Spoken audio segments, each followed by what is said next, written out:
Have you noticed how hard it can be to simply sit in an empty pause?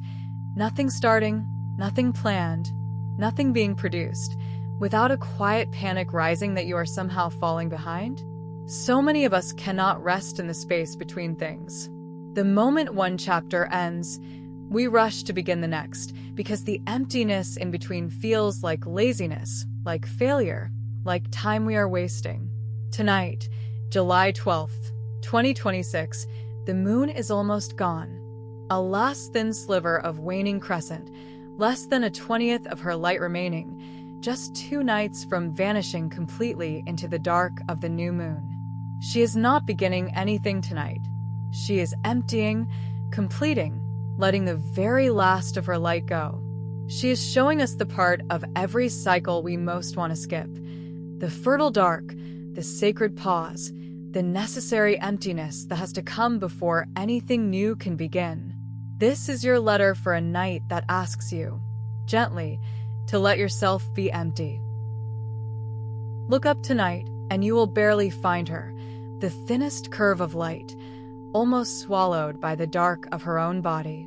Less than a 20th of her face is lit now, and fading further each hour. In 2 nights, even that will be gone. The new moon, the true dark, the still point where her cycle empties out completely before it can begin again. We tend to think of the new moon only as a beginning, and it is, but notice what has to happen first. Before she can begin, she must become completely empty. She has to release every last trace of the old light, all the way down to nothing, before a single new thing can start. These 2 dark nights are not a gap, and they are not wasted. They are the most important, most invisible work she does all month. The full emptying, the complete reset, the clearing of the ground. She is teaching you that emptiness is not the absence of the cycle. Emptiness is part of it, the part where everything is quietly made ready. So the energy tonight is the energy of the fertile pause, the emptiness that comes at the end of one cycle and before the next, the part we are always tempted to rush straight through. You may feel it today as a low restlessness, a pull to already be starting the next thing, making the next plan, filling the quiet with motion. And underneath that pull, if you look, is often a simple discomfort with being empty, with not knowing what is next, with having nothing to show, with resting in the space between. Tonight the sky invites you to do the harder, quieter thing, to let the pause be a pause. To resist the urge to fill it the moment it appears. To trust that this emptiness, like the dark before the new moon, is not you falling behind. It is you being made ready for whatever comes next. In the human design sky, the sun still shines through gate 53, the gate of beginnings, the pressure to start, to initiate, to set new cycles in motion. But tonight we are in its 6th line, and the 6th line changes everything. The 6th line is the line of perspective, of the one who has been all the way around the cycle and can finally see it whole, beginning, middle, and end. From that higher view, Gate 53 learns its deepest lesson, that not every pressure to begin should be obeyed, and that endings and empty pauses are every bit as sacred as starts. The trap of this gate is compulsive beginning, starting the next thing before the last one has been allowed to complete, never once resting in between. The 6th line knows better.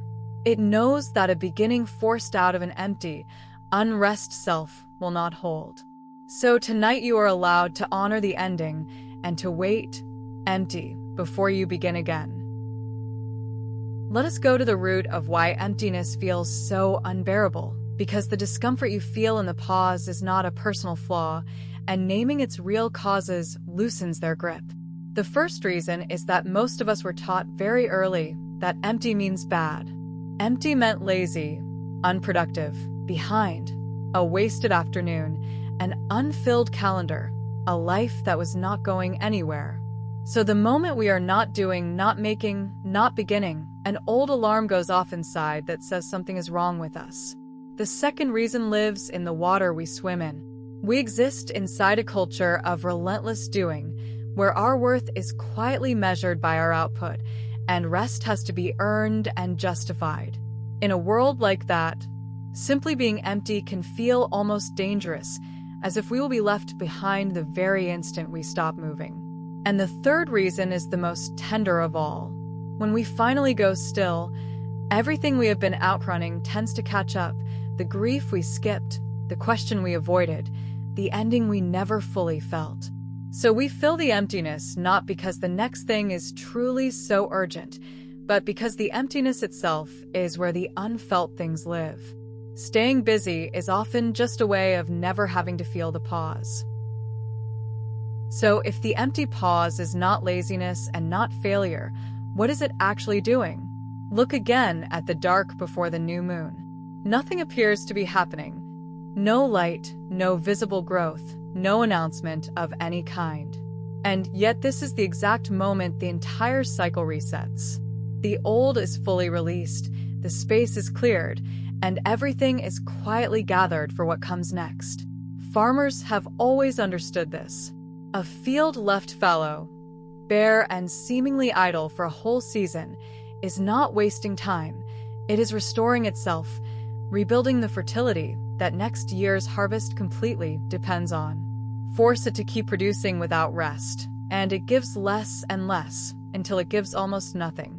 You are no different. A beginning that comes from a self that never emptied, never rested, never completed the last thing, is a beginning built on exhaustion, and it rarely holds. The pause is not the opposite of growth. The pause is where the old is finished and the ground is made ready. The emptiness is not nothing. It is the quiet, invisible work that every true new beginning is secretly built upon. So, how do you actually rest in the emptiness, instead of scrambling to fill it? First, name the cycle that is ending and let it be over. Say to yourself, quietly, this thing is complete. The season, the project, the version of me that carried it here. Endings need to be marked, or we drag them, unfinished, into everything that follows. Second, do one thing tonight slowly, with nothing to achieve by it at all. Drink your tea, without your phone.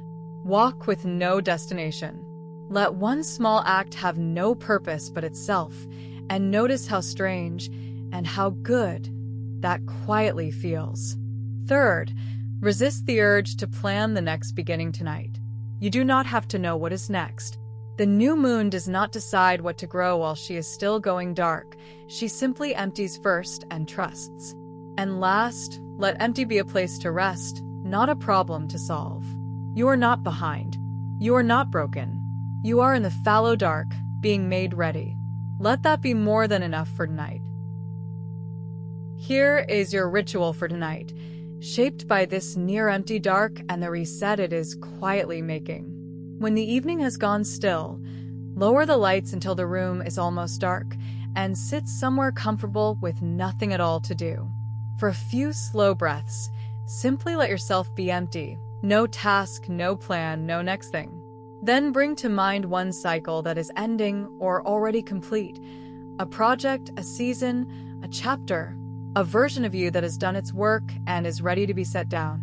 Silently name it as finished, and let yourself feel that it is genuinely over. Now rest a hand on the center of your chest, and stay there, breathing slowly, asking nothing of yourself. And gently, into the quiet, whisper these words: I am allowed to be empty for now. Stay a little while longer, doing nothing, feeling nothing, just resting in the fertile dark, like the moon 2 nights from her new beginning.